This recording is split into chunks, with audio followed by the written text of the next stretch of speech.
Hello and welcome to The Red Menace. We're a comedy news podcast bringing you the latest and greatest stories from live in the Bachelor Mansion, Sydney. My name's Chris Bolson. And I'm Alison Hoare. We're recording this about 2 days after our last recording, by the way. Yeah, someone rudely has decided to go to Singapore for the weekend. Someone rudely has to go to Singapore to get a new visa because otherwise I will be illegally in Indonesia, and that's not ideal. For anyone. Well, when I was saying rudely, I wasn't saying it was you that was being rude. I said it was the Indonesian government that was being rude. It's the visa department for only giving me a 6-month visa, and then I have to leave the country to get a new visa. Which seems like a poor system. But yeah, it is kind of a poor system. But what I'm this probably won't happen.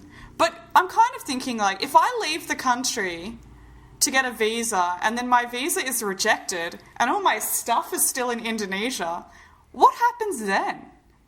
Take all your valuables with you, I think, Alison. How does that work? I think you then no longer have your stuff. I think that's I probably pretty then simple. would just get in touch with my friends and colleagues here and hope that one of them will be a darling and send my stuff back to Australia. Yeah, it's at that point you find out how good of friends they are. Be like, hey, so I'm banned from entering Indonesia. Can you kind of can you pack up my entire room and send my things to me in Australia at your expense until I can pay you back? The last part might be a point of contention, Alison. I'm not confident that's going to go down super great. Yeah, look. I hear you've been watching a very exciting TV show. Well, I have, because, as I said, we're recording this about 2 days after we recorded the other one, so not much has changed in my life since then. But my life has been somewhat enriched by watching the new Paul Rudd series on Netflix, which stars Paul Rudd as Paul Rudd and Paul Rudd as Paul Rudd 2. Is he actually playing Paul Rudd? Well, the character has another name. I think the other name is Miles. But not anyway, Paul Rudd. Paul Rudd as Miles and Paul Rudd as Miles. Paul Rudd. Well, exactly. It is basically Paul Rudd. And look, this series changed my life in a lot of ways. The first being that the opening scene of this series is Paul Rudd emerging from the forest floor, from underground, wearing only a nappy. And look, I think it's a very strong way to start a series. Yeah, I think, well, firstly, I've just discovered a new kink. Secondly, that's just such a distinctive image that you'll never forget. You'll never forget. And they do kind of a time skip thing, right? So you've got Paul Rudd emerging from the forest floor in his nappy, and then you're like, what's all this about? But then it skips back in time so you can see how Paul Rudd got to be under the forest floor wearing a nappy. That's the best in media res I've ever heard. Because most in media reses will be like, oh no, we're trapped in the car and it's sinking. And it's like, that's some bullshit. If it's like, if the in media res is just objectively insane, I think that's much more interesting. Because you want to know, how did it get to that point? Do you think that the director of that episode directed that shot and was looking at it on the monitor and he was just like, eat my fucking ass, Steven Spielberg. I've made a better film in 5 seconds than any of your shit. Art. Yeah, there's a lot of real, high-quality art scenes in this series. And it's actually a very good series, but let me just lay down to you some of the scenes that you can witness in this Paul Rudd fixture. So there's a scene where Paul Rudd gets arrested and is drinking breast milk. Nice. Out of, a breast milk pump. Who hasn't been there, honestly? Paul Rudd then attempts to pump his own breast milk. Relatable. Which is something I guess everyone has attempted to do as well. So, everyone has the curiosity, at least. Well, sure. There's a scene where Paul Rudd is watching Paul Rudd dance with Paul Rudd's wife. Who are we to judge? Who are we to judge? There's a scene where Paul Rudd tries to kill Paul Rudd with an axe, while the other Paul Rudd has a gun. So there's a lot happening here. And I think the real strength of this show is Paul Rudd's interactions with Paul Rudd. Because they had to film those bits separately. And then, put them together, the Paul Rudd and Paul Rudd. But Paul Rudd was very good at interacting with Paul Rudd. Do you think this is like Paul Rudd just really wants an Emmy, and this is his like acting. the core conceit of this show? Is he's like, if there's two of me, I'm twice as likely to get an Emmy. He could get Best Actor and Best Supporting Actor in theory, because he's the main character Paul Rudd and the supporting character Paul Rudd.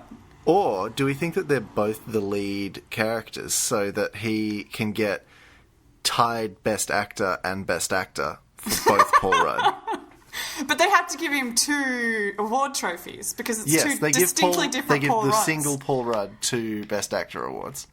And he has to walk up on stage separately. So walk up once and then go off the stage and then walk back around again to get it again, because it's 2 awards for 2 different And he also has to give manifestations 2 of Paul Rudd. speeches which don't address each other at all.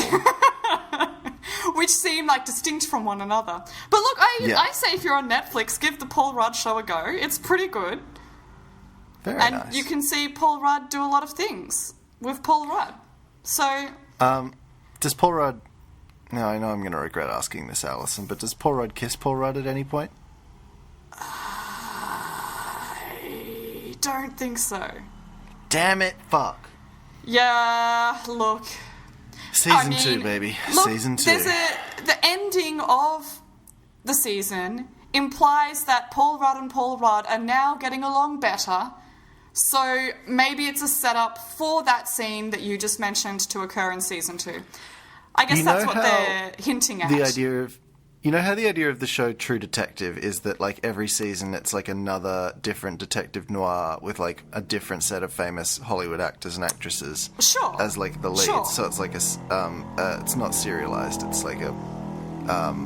whatever that word is. I like the idea of having a series that's like that, where it's always about the actor playing 2 roles, and they pick a different famous actor every single time. Sure. So Paul Rudd is season 1. I'd like to see Halle Berry season 2. Okay, fair enough. That's a solid choice. Yeah. Season 3 is literally just the Christmas switch. Okay. They just recut the movie into a series of episodes, and you're like, yeah. They could put The Parent Trap in. Lindsay Lohan and Lindsay Lohan. That's a classic movie. Very talented young woman, Lindsay Lohan. Can't wait to see what she does. I just think that this has legs. I also can't think of any more funny jokes to say about it. I can't think of any more funny jokes either. Do you want to just start us with a story then? Yeah. Let me just get into one. Yeah, so the good thing is, we are recording a couple of days after the other one, but I still do have stories left over from that other one, so this is just really following on from that. Now, are you aware of a certain type of chocolate called caramel chocolate? I'm not, no. Well, caramel chocolate is like white chocolate, but caramelly or something like that. I don't know. I don't live in Australia, so I haven't tried it, I haven't been able to experience this beauty.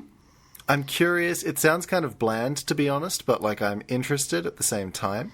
I mean, I'd probably try it, but I'm kind of imagining it tastes like the Kit Kat Gold, but without the delicious wafer in the middle. Okay, just the boring chocolate on the outside. Just the kind of caramelized white chocolate, which it's good, but it's not But I don't know if it justifies its own existence, Sure, it's just there. Kit Kat Gold, on the other hand, has the delicious Kit Kat wafer inside, which is objectively delicious, and makes any chocolate on the outside just a great flavour. But for some reason, this caramel chocolate is just going off the rails. People just can't get enough of this stuff. Okay. So there's a lot of stories lately discussing the whole caramel controversies and all of that stuff that's happening. So I've got a couple actually that are related to this. So I'll just jump right into the first one. And this is from 10 Daily by Valentina Todorowska. And it says... Excellent name. I was called disgusting. Shoppers stoop to shocking low amid caramel shortage. For the record, this is a block of Cadbury chocolate. That's what the shortage is all about here. Okay. If your local is stocked with the white chocolate and caramel mixture, you might want to grab yourself a few extra blocks. That's because the highly popular confectionery item is being listed for amounts totaling in the thousands on websites such as eBay. One seller is currently listing 25 blocks for $1,250, with the individual price per block a whopping $50. Another has listed 20 blocks for $999, at a similar price, with each block coming to $50, $49.95. This is an extremely good grift that I would like to get in on. By the way, the photo that's attached to this is, in fact, the caramel on the shelf in Woolworths with the discount sticker saying $2. Anyway, many of the sellers are making sure to note that the much sought-after blocks are not recalled items after Cadbury said their blocks of best before between the 17th of January 2019 and the 21st of the 1st 2019 may contain small flexible pieces of food-grade plastic as a result of machinery fault during the manufacturing process, despite the notice being from 2018. The rise in... Well, that's, last year there was a manufacturing fault which resulted in, plastic in the caramel. This year, there's none of that, so everyone just needs to tell people they're not selling plastic chocolate. My problem is that I would rather that they get a biodegradable material into the chocolate. Like, if they could... Well, something that's more easily recycled, like instead of small bits of plastic, like wood or like glass. Just something that's more usable. Little chips of glass would be good. Because that's quite... it's made from sand, so it's good for the environment. And when it goes back into the ocean, it will just be crushed down into sand again. So plus if you melt the chocolate in the microwave, you'll make cool glass art with it. Which should be really cool to eat. Yes. So I'm going to keep reading a little bit more. The rise in listings comes after a number of shoppers have posted online about finding it difficult to get their hands on caramel from their local supermarkets. I've been to 4 supermarkets, Ipswich and Outer West Brisbane, and I can't find any, Pam Starr wrote in the Caramel Club Addicts Facebook group. Many agreed, with another user writing, pretty much all the shops are out of stock for now. My local AGA said they could have a delivery tomorrow. I'm stocking Woolworths, but no restock yet. Others suggested the shortage of caramel comes as shoppers buy 10 blocks or more when they are able to find it out of fear they won't be able to get access to it again. Jesus. What is wrong with this country? This is somewhere between when new iPhones come out and people buying baby formula to send to China. This is like... Well, actually, no, because I'm sure all of these people in the Caramel Addict Club Facebook group are probably the kind of people who also whine about Chinese people buying baby milk formula to send to China to feed their babies. I'm sure they're probably whining about that and people buying that out of stock when, they have the same attitude towards buying a random chocolate bar. Caramel. To be fair, I think the stakes are a bit lower with the caramel. But at least, I do get your point. It's like, okay, sure, people need to feed their babies, and that's why people are sending it back, because there has been instances with plastic contamination in baby food in China, which is why people trust the baby formula in Australia. But this is the best grift, though, because just buy up all the caramel any times it comes in stock, and then sell it off to white mums on Facebook. You can sell pretty much anything to white mums on Facebook, so I might see if I can get in on this, go to the Woolworths after work tomorrow. Ooshies, all of that kind of stuff. I feel like it could be a fun adventure to just sort of like... When I was in undergrad, I did this art project where we were trying to make like a 3-dimensional beaded curtain, so it was like a beaded curtain with depth. And the way that I tried to achieve this was I went to literally every single fabric store in Sydney and bought all of the beaded string that they had. Because it turns out it takes a lot of beaded string to make a beaded curtain 3-dimensional. It sure does. So I spent So Lincraft now has about 400 of my dollars. You spent $400 on a high school art project? A university art project. Okay, university art project. It's even worse, perhaps. I went to 6 different Lincrafts, and I did not get a great mark for that, which is bullshit because of how much money I spent on it. But my point is, I really enjoyed the adventure of hopping from Lincraft to Lincraft to buy more shit. Sure. And I can see the appeal in like an Indiana Jones treasure hunt kind of way of these people trying to just like track down the chocolate. Sure, of them going out of their way specifically to buy this one type of chocolate, which isn't necessarily that great. Yeah, it sounds like an adventure. Sure, I can see that. So I'm going to read a little bit more of this, and then I'm going to jump into the next article related to this story. Okay. So it says, Caramilk is temporarily unavailable from Woolworths online, with a photo of Woolworths shelf covered in unavailable stickers has gone viral. So there's a photo of the 33% off $3 yellow Woolworths price sticker, and then it's just the entire shelf is just covered in, sorry customers, this item is temporarily unavailable stickers. Much like the EB Games sale design is what they've gone for here. That's an interesting choice. I really love when you make a sign for something negative as loud as possible. That's extremely fun. Exactly.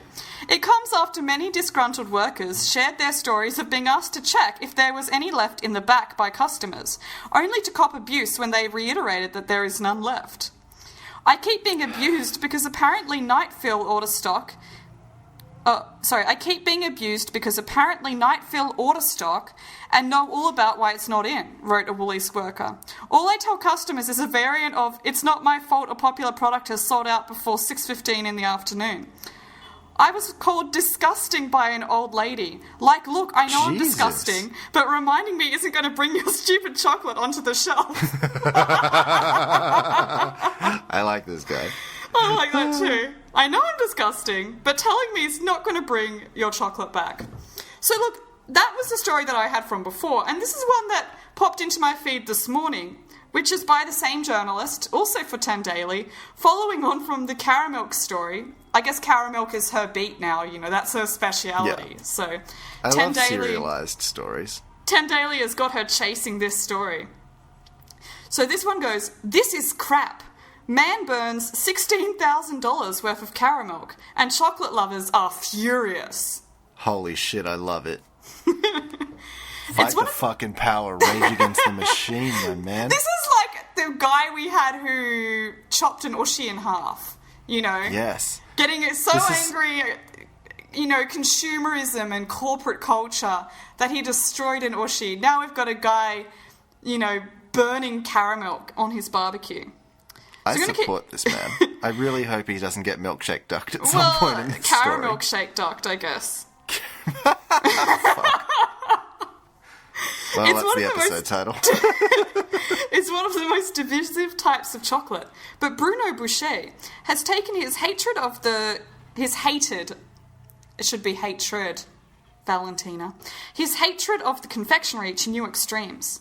While fans of Cadbury Caramilk are scrambling to get it from supermarket shelves and others are selling it for obscene amounts of money on eBay, Bruno refused to be swept up in the frenzy. Bruno, who is the manager of Carl Sanderlands and also runs the Instagram page Lars King, so he has been Caramilk shake ducked immediately. Fuck. Yeah. Damn it. Anyway, Bruno... Well, that didn't take fucking long. It didn't take long at all. Is not a fan of the white chocolate and Caramilk hybrid product. Sharing a picture of the burnt remains of 10 blocks of Cadbury Caramilk on his Instagram page, Bruno wrote, I burnt $16,000 worth of Caramilk chocolate because no human deserves the pain of eating it. So, just a clarification here. He says that he burnt $16,000 worth of the chocolate, but he burnt 10 bricks of the chocolate. Okay, is he talking like recommended retail price, or is he talking like the fucking under-the-table black market price? I think he's talking about the black market price, because retail price seems to be like $3 or $4. Yeah, he's burnt $20 of caramel. Yeah, exactly. Maybe there's like a bonfire behind him, just letting out chocolate fumes. Chocolate fumes and fumes from like the plastic that it's wrapped in. I can't imagine burning chocolate and plastic smells especially good. No, I don't. I don't think so. As someone who's burnt both plastic and chocolate in my time, Alison, I don't imagine the smell of the two together would be very good. No. Well, I don't think either of them is great on their own. So, like, 1 + 1 makes fuck. So, Right. like, it sounds just very unpleasant. Exactly. So I'm just going to read a little bit more of this and then we'll finish up this. So he said, I burnt the 16 blocks of caramel because I wanted to take this horrific product off our streets, Bruno told 10 Daily. If I can save one person from having the disgusting experience I had, then I'll die a happy man. Bruno explained what makes caramel particularly terrible is the lack of flavour and its plastic-like texture. I guess that harkens back to the plastic bits. That's a fairly reasonable critique. I'm not going to lie. I get it. I mean, the plastic bits which were in it, I guess, would have a plastic-like texture. Touché. Where's that love, passion and effort that Cadbury put into Marvellous Creations range? He asked. Fans of Caramilk have taken to Bruno's social media in force, many asking how he came up with a $16,000 worth of value for his 10 blocks of Caramilk. I mean, fair. That's a fair assessment. When asked how he came up with the number, Bruno told 10 Daily, I read that resellers were charging up to $1,000 a block, so I just basically multiplied that by 16 blocks. But he only burnt 10 blocks. Yeah. Okay, Gregory. All right. You do you dumb fuck. Yeah, I don't know. They were charging $50 a block. They were charging $1,000 for the total. Right. So you can burn it for... What? You can say, okay, you burnt $500 worth of caramel if you want to be like Which that. is still... That still sounds considerable. It's still a sufficient amount of caramel to be burning. It's not nothing. Look, I would think it would make more people more salty if you said, I burnt this worthless pile of chocolate. Because yeah, and also people, you'd then look you're implying that... less of a tryhard. Like... Well, I mean, if you're the manager of Carl Sandilands. Carl Sandilands has been brought up on this show far too many times, I must say. So... Yeah, he's like our fucking Voldemort.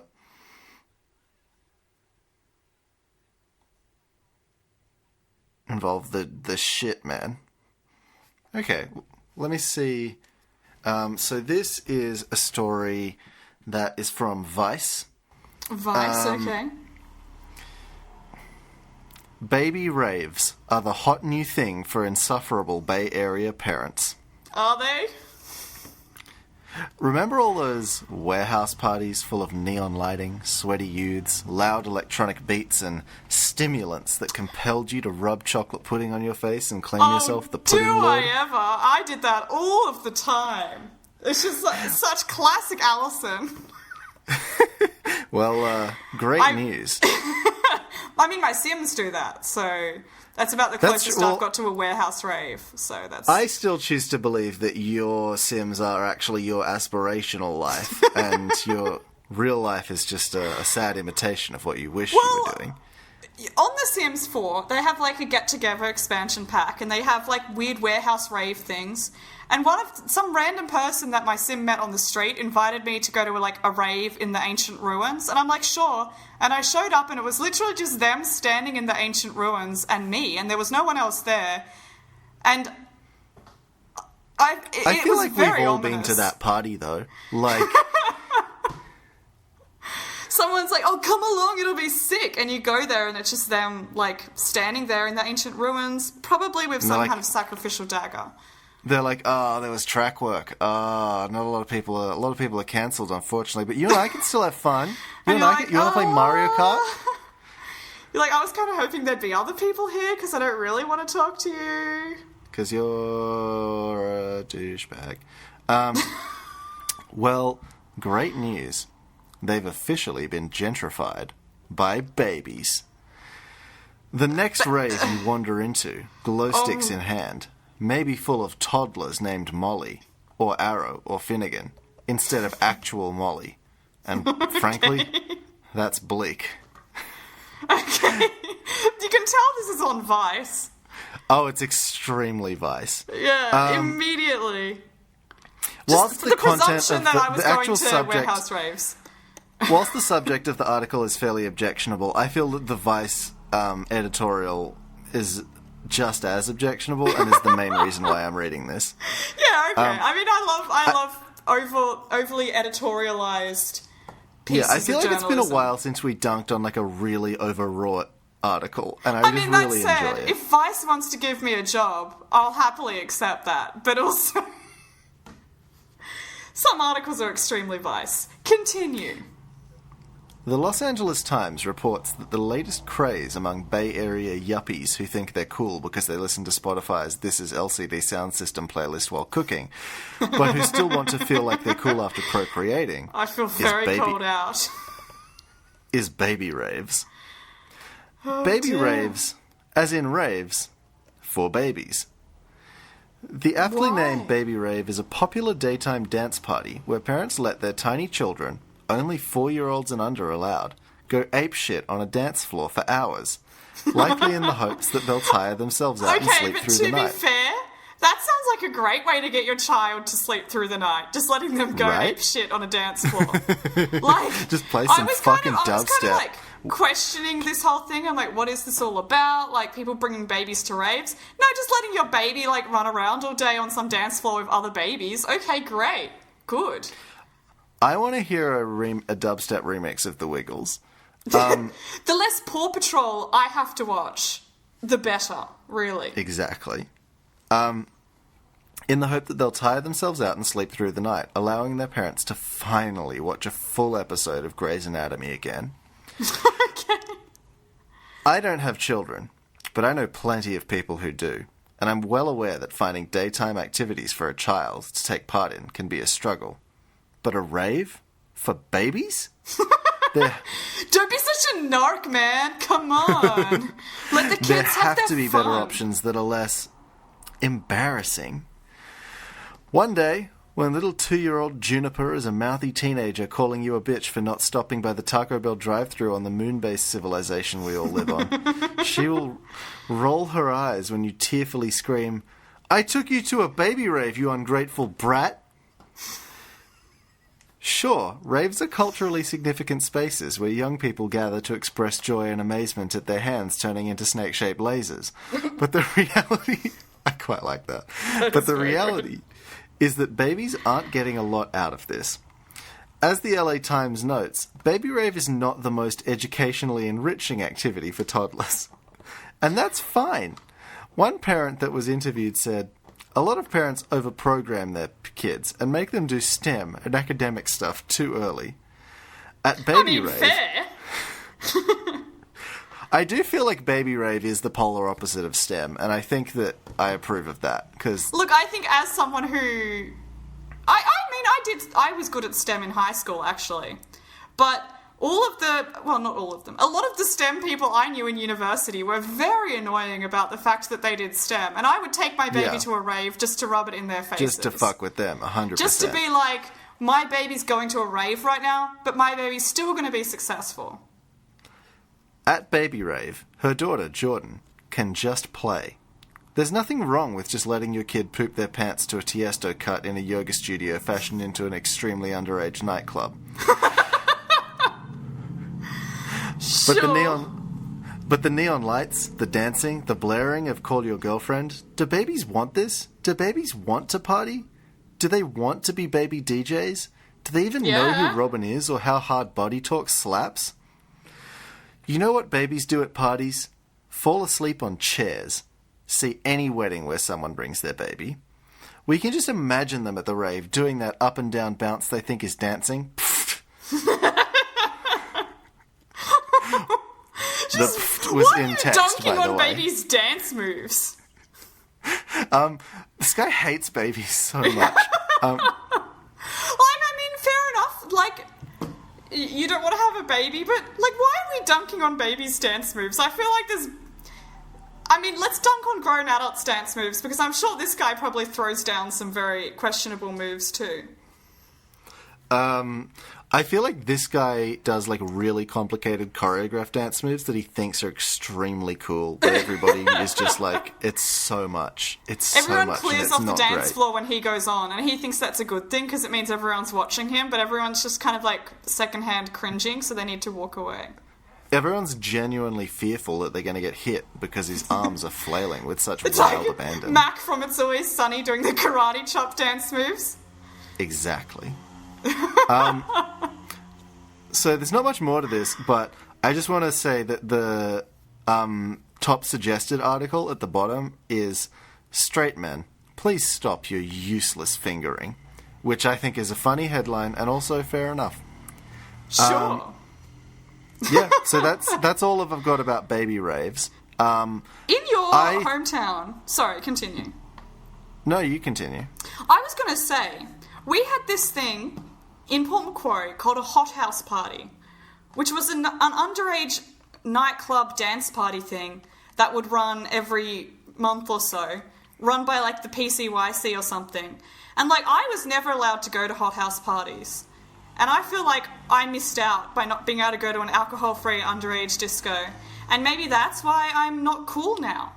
Why were you not allowed to go, Alison? What sort of debauchery did your family worry that you would get up to at this no-alcohol party? Well, that's something to ask my mum. Mum, if you're listening to this, why wasn't I allowed to go to the hot house parties with all the other kids Alison, at school? Dancing You've is set me up for life sin. to be uncool. Dancing is sin, unfortunately. I don't know if you are aware that so first base is dancing, second base is a gentle hug, and third base, which is as far as I've got, is just like a peck on the cheek. Now, where does holding hands come into this? Sorry? Where does holding hands come into this base assessment? I feel like holding hands is something you kind of can do between, as like a lead-in to the hug. Yeah. But I feel, frankly, that holding hands is, like, too sexual, and I think that, a self-respecting teenager wouldn't do that. Because your hands are probably sweaty and their hands are probably sweaty, and that's body fluids that are mixing in that interaction, which I think is probably Well, that's too how much. you get AIDS. Everybody knows that. So, like, it's just not...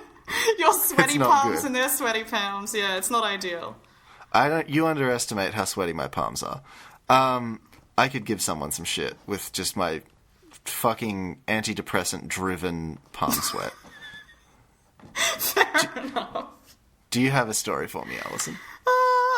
Yeah. Let's go on with this one. Well, you probably... I don't know, you may have read this one. But then again, as you said, actually, last time... that I do say that a lot, and some of them you haven't read. Yeah, you really overestimate how much I pay attention to the news cycle. I'm very, tapped out at the moment, so perhaps you're actually I overestimate doing a how good job much of you keeping me use up to date. Twitter. Because that's where I get half of this stuff from. So I'm reading from Reuters, the Newswire, and this is Paris Zoo unveils the blob, an organism with no brain, but 720 sexes. And let me just say, this blob, this is like, a great, great creature. Okay. I think I've heard about this, but I don't know if I've read about it. So I'm curious. Really, I mean, there's not much to the story. Well, I guess if you're a biologically minded person, there's probably a lot to this story. But look, so Paris Zoo has unveiled this new creature, which is technically called a slime mold. But oh no, that's two words I don't like separately altogether.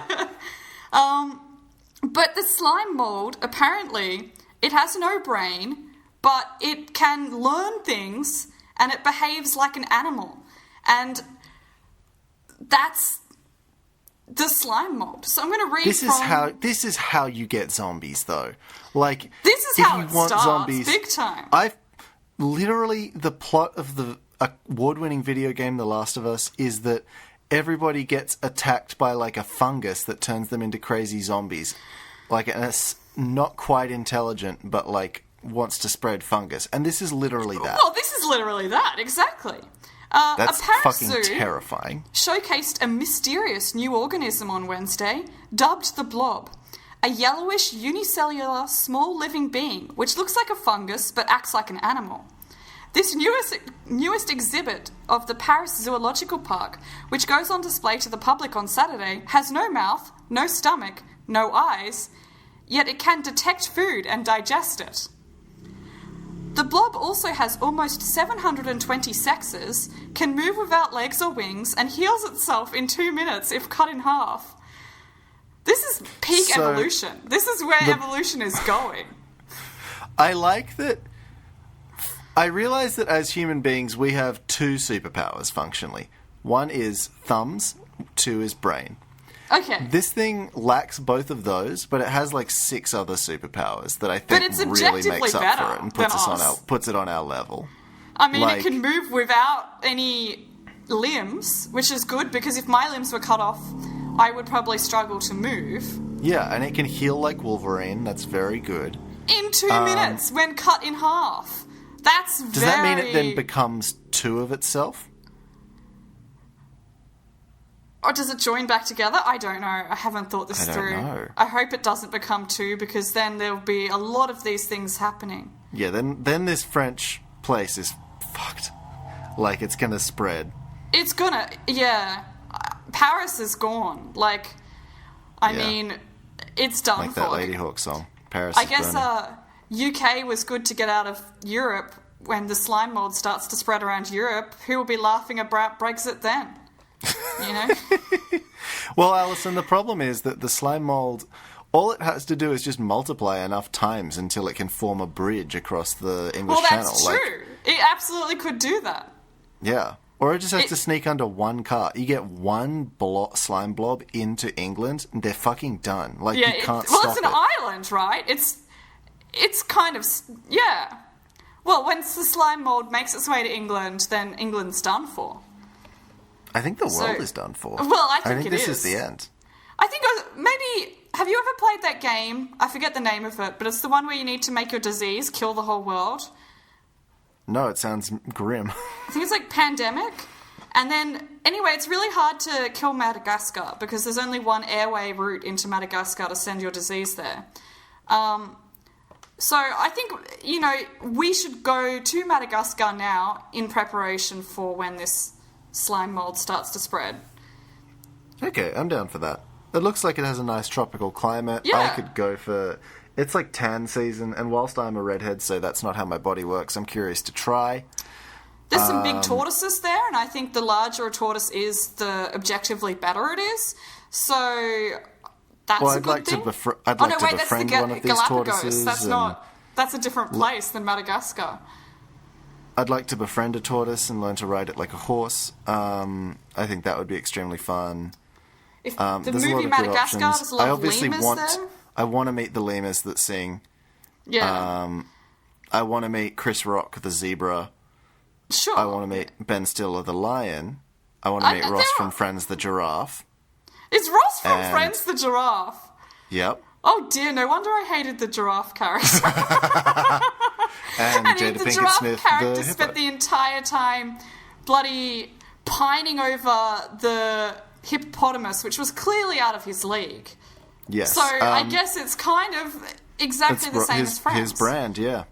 Yeah, sure. You know what's really depressing to me is that whenever my friends try and say which Friends characters we are, I always get Ross, and it makes me genuinely very upset because I fucking hate that guy. Who do they give you? Why do they give you Ross?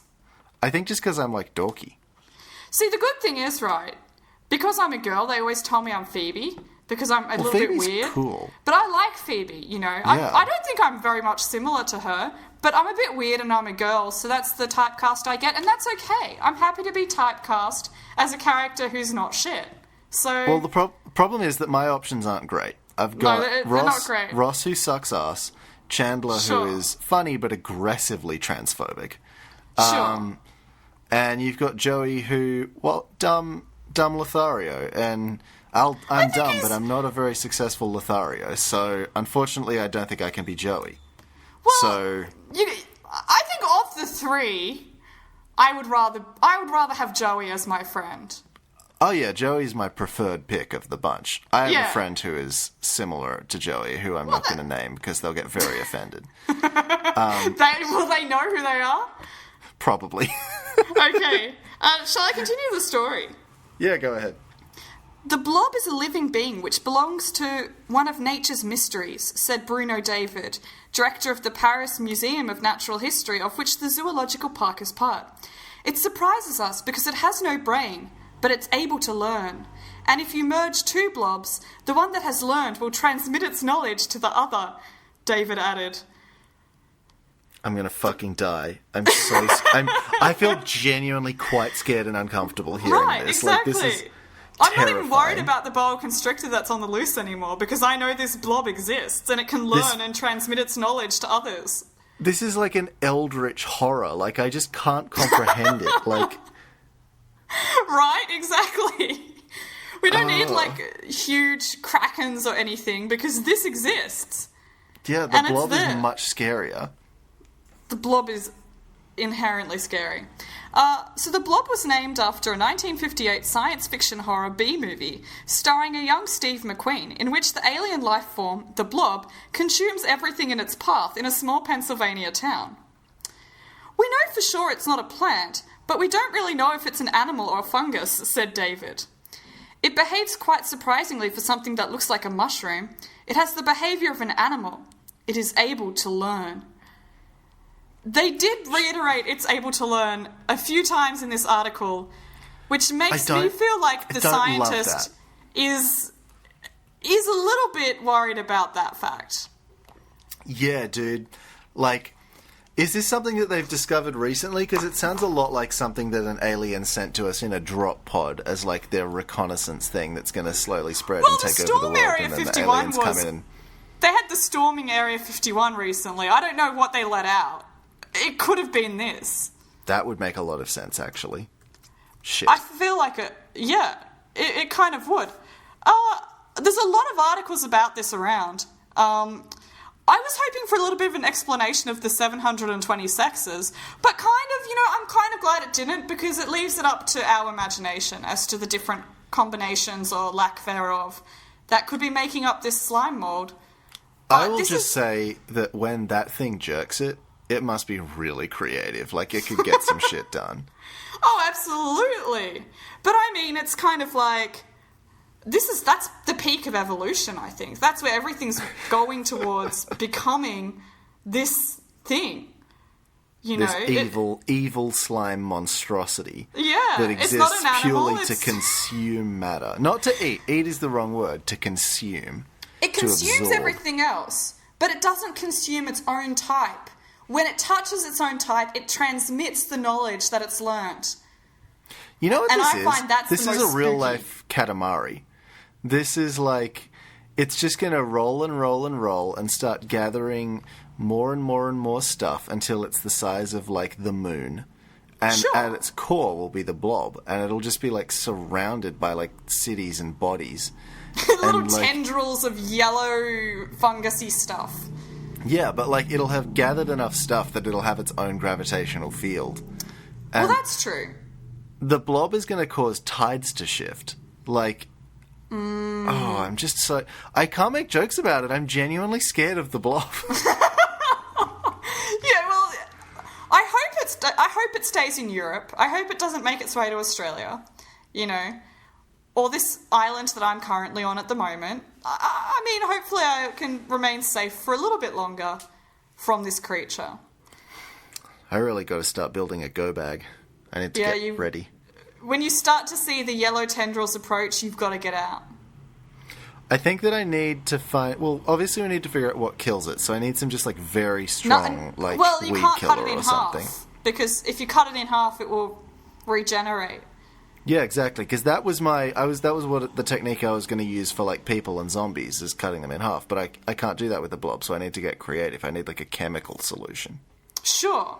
You need something that's going to dissolve it, so it no longer exists. But I feel like, though, even when it's at the particulate level, when it's broken down into its, like, protons, neutrons, and electrons and being blasted into that, I feel like it could still regenerate from that. Yeah, I don't know if there is a way to completely I feel like it might be weak to fire.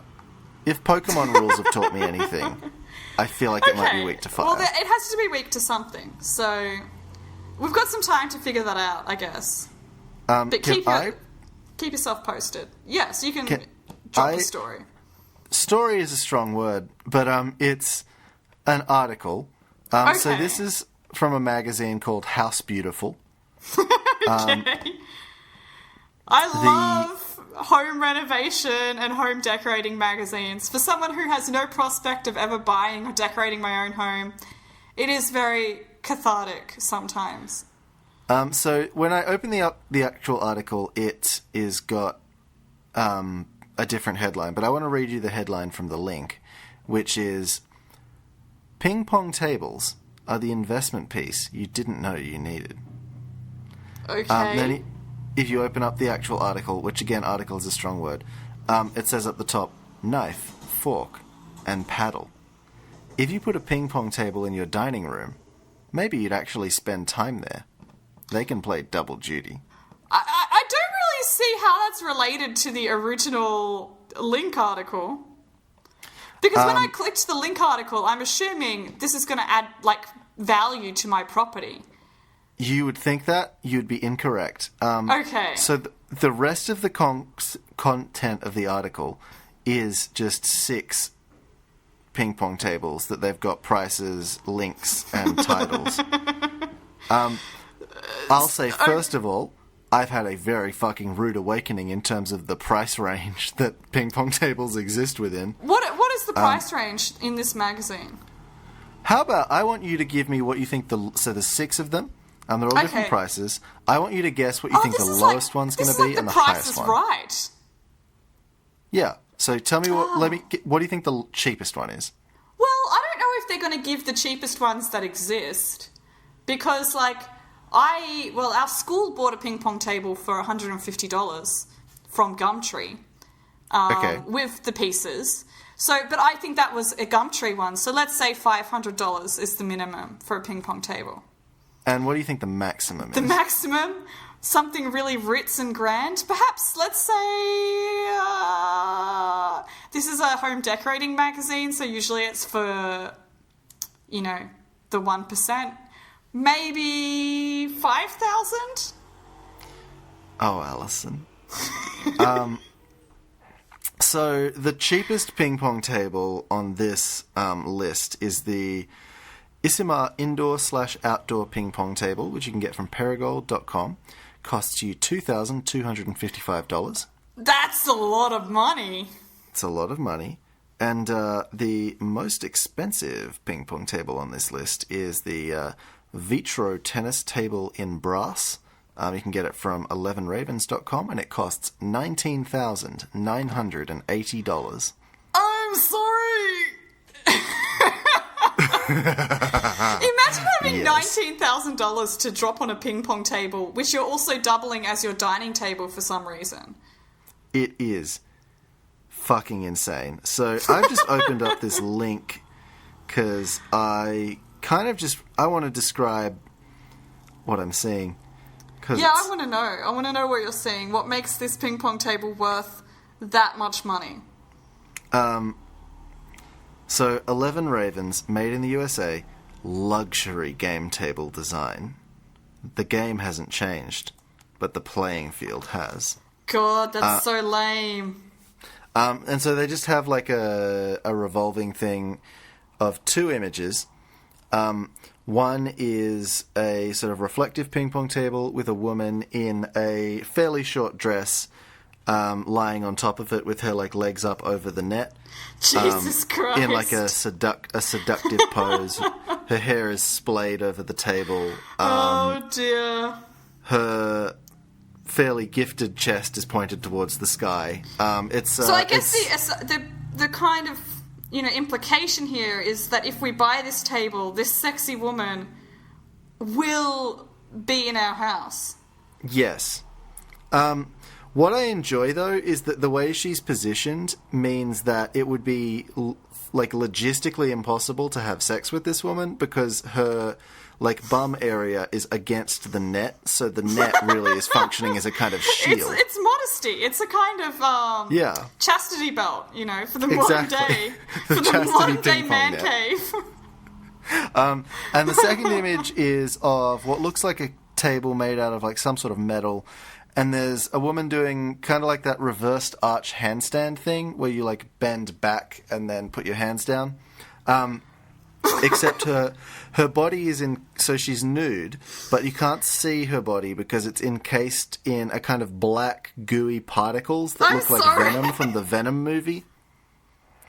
Okay, sure. And it's got a little heading up the top that says artistry. And the one with the woman posing seductively says mystery. I want to look at this. I want to see this. Hang on. It's called 11ravens.com. Okay. Just listen to the motorcycle go by while we wait for a second. They have a pool table called Stealth Billiards. Is that the red and black thing that I'm seeing right here? Wait, Alison, I'm reading this shit. I'm sorry, I've got to.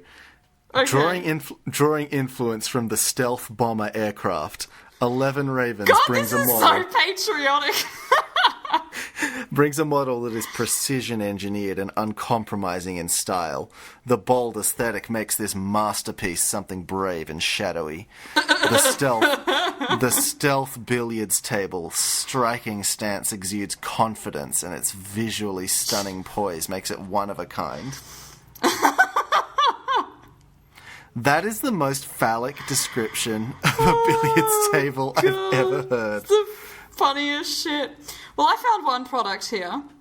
Yep. It says Force Convertible Pool Table Dining Table Combo.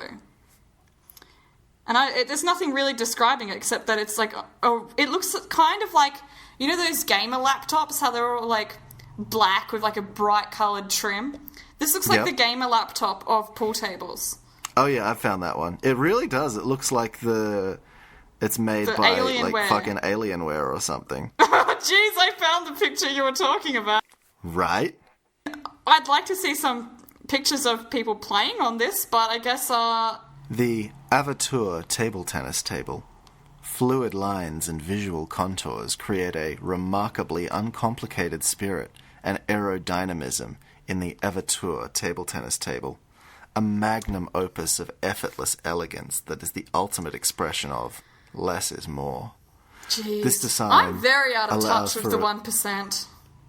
This design allows for a vividly grounded piece to be forged into a substantial tour de force. Okay. Like, I feel like every time someone wrote one of these, they had to jerk off immediately afterwards. Like, it was a circle jerk in the quite literally pitching room. In the writer's quite room. Quite literally, exactly. In the writer's room for the website copy. And that's how it ended up as it has. But, Just that's... Yeah. This is fucking horrific. Yeah, look, I'm quite traumatized. Is there an About Us page?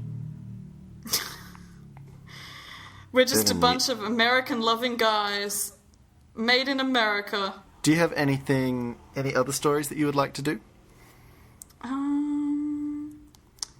Would you like to talk about the fact that the poo jogger has been identified, but their name has not yet been released? I'm sorry? Yeah, so Chris! I didn't know this. You're on top of the breaking news here. I am. The feds know who the poo jogger is, but the feds they know haven't who released the the name of it. Interesting. They are reportedly... Let me see, I've just opened a article about it. Give me one moment. I think we do need to provide the update on this. And, if there's another update between now and when we next record, which will be quite a distance from now, then we will be giving you the breaking news on this. Thank you, Karen, for sending me this story about the poo jogger. So this I got on 9 Honey. Okay. She originally sent me a Daily Mail one, but it was inaccessible to me, so I found this alternative that's a locally sourced, Australian-bred... Fresh hot off the press, yeah. Yep. Roxy Jasenko poo jogger identified and reportedly not doing well. The Paddington poo jogger is reportedly not doing so well after being outed by PR boss Roxy Jasenko. Last week, and then blah, blah, blah, blah, blah, Jasenko deleted the footage hours later when many mistakenly thought it was her good friend, Jackie O'Henderson. Mistakenly. While the name of the alleged culprit remains a mystery, shameless podcast hosts. Shameless is the name of the podcast. Right, I thought they were talking about us for a second and calling us shameless, you know. Yeah, I was like, this is the most famous we've become yet, but alas, no. Shameless podcast hosts, that's us. And Melbourne journalists Zara McDonald and Michelle Andrews revealed this morning that a listener called in to say they know who the woman is. We actually had people reach out to us who said, I actually know this woman, and she's not doing well. Actually, that's not good. There is so much more backstory to this footage that you cannot communicate on social media. And if people knew what was going on in this woman's life, they would not be behaving this way, one of their hosts told the listeners. Okay. We've been told the alleged offender has deleted all her social media accounts to avoid her activewear being recognised. Well, that's a good idea. That's a very valid choice. This person seems like they're fairly intelligent in covering their tracks, although at the same time, if I'm your friend and I notice that you've deleted all of your Instagram photos the day after the poo jogger thing goes viral, like, I might put two and two together. I'm your friend and I notice that perhaps you have owned activewear that looks kind of like that, so I go on your social media to see if it is you, and I see that all those photos are gone. Then it's you know, I might be a little bit suspicious. I just can't imagine what would be going on in a person's life that would cause that specific reaction. But then again, who am I to judge? Yeah. Look, I hope that things go better for her, but also just... I don't know if that's a good way to... if that's a very healthy way to cope with the issues that are going on in your life. I just feel like if you ever feel... This is deleted. a PSA. My name's Chris Bolson, and this is a public service announcement. If you ever feel the need to... Go poo jogging on while you're out on a jog, just in public for your own perverse pleasure, if you're ever in that emotional state, have you considered going to therapy? I go to therapy. It's great. Fine. You know, it's okay. It's okay to go to therapy. Instead of pooing in the street, it's okay. Yeah, therapy would be a more productive way to deal with her issues, and I hope that she seeks the help that she needs to get past this poo jogging phase of her life. Like Robin Williams says 100 times in Good Will Hunting, it's not your fault. And I think that's an important message to send to our listeners. Don't poo in public. Go to therapy. Go to therapy, exactly. That's a good life lesson for a lot of problems, actually. This is the most responsible message that we've given out so far, I think. I feel like I've really done something for the world today. If you're traumatised by the blob and the boa constrictor that are on the loose in the world at the moment, go to therapy. Don't shit in public. Go to therapy. No, don't do a poo jogging. It's not ideal. Thank you, everybody, for listening. You can follow us on Twitter or Instagram at Red Menacecast, or find us on Facebook at The Red Menace Podcast. It'd be really good if you do follow either of those pages, if you could like and share our posts. We post new episodes. It's really helpful. If your friends see that you listen to the show, then they might listen to the show, and then I might get money. And it's all about the algorithm, you know? It's all about the algorithm, The algorithm, it doesn't really work effectively unless people like posts. And like and subscribe, ding the notification bell. Yeah. It's really frustrating because my immediate urge is to make fun of people saying this shit, but we do genuinely need people to like and subscribe. But we do genuinely need to say that stuff. And that's why people say that on YouTube. So doing this has made me sympathise with like fucking PewDiePie, and that makes me miserable. I don't think it's made me sympathise with PewDiePie. Well, no. Anyway, you can find our merch on No need to sympathise with like the richest YouTuber around. No, that's fair. Maybe not PewDiePie. Pick a less famous YouTuber. A less famous YouTuber who doesn't, who isn't questionably... doesn't do weird Nazi shit. Yeah, exactly. Who doesn't have heated gamer moments, You can find our merch on tpublic.com. Please recommend the show to your friends. Please tell them just how great our personalities are and how rich and intellectually stimulating this show is. Yeah. And how life-changing it is listening to us talk shit for an hour a week. And that we inspired you to go to therapy and just really come to terms with yourself as a human being. Exactly. Thank you, everybody, for listening. Good luck and good night. Good night.